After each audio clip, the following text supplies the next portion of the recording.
Are you having trouble scoring objectives on the tabletop? Or is your opponent deep striking in and cutting at your flank? Well, today we're going to talk about how you can write a better list to control the table more effectively. And that's coming right up.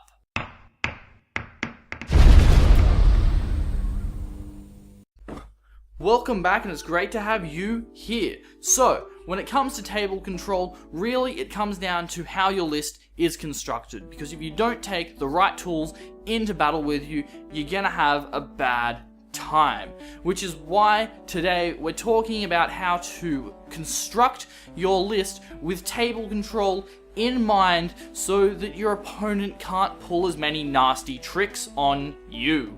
But before we get into that, if this is your first time here, welcome, and here's what's up. If you want to improve your wargaming, make your tabletop battles more epic, and give your wargaming budget more power, then why not smash the subscribe button and ding the bell? That way you won't miss anything. So, when it comes to table control, lists fall into one of two categories. They are either not able to control the table, or they are able to control the table. Pretty simple, don't you think? Yeah, I think it's pretty simple too. So, what would a list that cannot control a table look like? If your list looks something like this, for 2,000 points, you're probably going to have a hard time controlling the table. Although, this list actually can sort of control it. It's in sort of a grey third category that I didn't mention earlier. Ha. See, watch the whole video and you get extra stuff.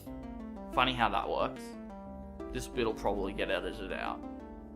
I hope so. So, if you do have a list that looks something like this, what are you going to do about it?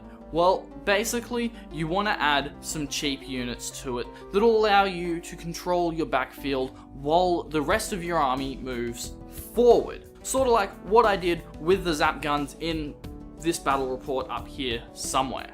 Okay, so, aside from the obvious things of, your Grots or your Imperial Guardsmen, what sort of units should you take if you're not playing Orcs or an Imperium army? Well, basically, you want to take something that doesn't really have a huge amount of firepower or has incredibly long range. Something where holding it back in your backfield is not going to put you at a disadvantage. That's the great thing about Imperial Guard in this case. They're so cheap that who cares if you put 20 of them on your backfield? They're only like 2 points each.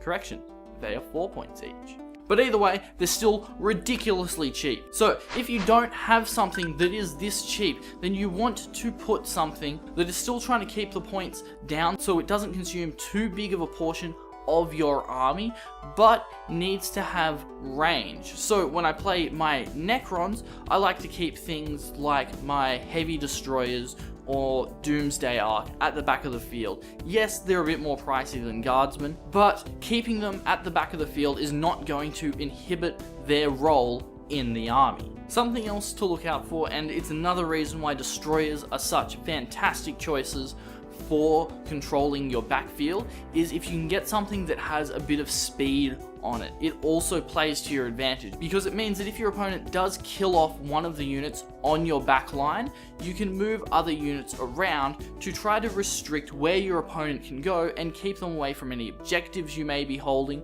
or to try to keep them from deep striking where they want to, or where would be ideal for them to deep strike. Now, when you're deploying with controlling the battlefield in mind, it is a good idea to try to A, space your units out so that you have the maximum distance you're allowed to have between individual models, so that you don't need to have as many units back there to prevent deep strikes. However, with doing this, you do need to keep in mind that if you try to stretch things too thin, then all your opponent has to do is kill 1 or 2 models, and they could potentially open up a gap where they could deep strike in. Grey Knights are particularly nasty at doing this because of the small model counts in their units. It doesn't take a very big gap for them to slip through. Orcs trying to do the jump, on the other hand, are going to have a much harder time clearing out a big enough space for them to be able to break through your line and deep strike in. using that psychic power. So that's holding your back line. But there is another half of the battlefield that you need to have control over, and this is where having something that is fast or can deep strike, which I suppose is kind of the same thing, becomes very, very handy. See what I did there? So this is where, if I'm writing my list with this sort of tactic in mind, the sort of things I'm going to take are warriors in Ghost Arcs or immortals in Night Scythes. But, you know, if you do take Night Scythes, make sure you take multiples, because that causes all sorts of problems, but that's a video for another day.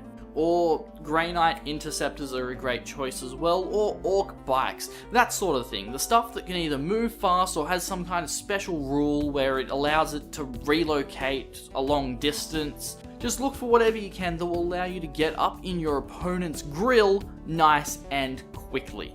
And of course, having the ability to move these units around quickly means that if you have one area of the board where your units are failing in their job, you can move other units in to help take back control of that section of the table.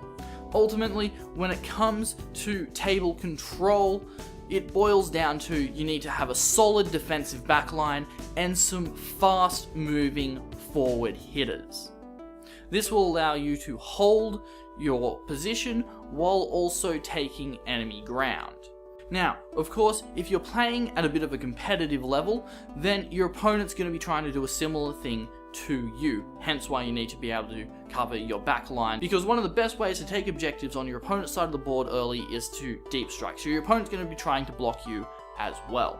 Which is why, when it comes to controlling the table, you really need to weigh up a rather important concept called opportunity cost, which, in other words, in this context, boils down to what would you rather? Would you rather hold 3 objectives and your opponent holds 1, or would you rather hold 2 and your opponent holds 2 contested objectives? So that wraps up table control. So quick summary is that you want to make sure that you have units that are cheap or that are able to perform a function at long range, i.e. heavy destroyers or anything with a long range gun, really. If it's able to move quickly, that is also helpful for holding a back line, because if you have a breach somewhere, you're able to move stuff around to fill this breach. And the other half of table control is that you want something that's able to move quickly forward and stop your opponent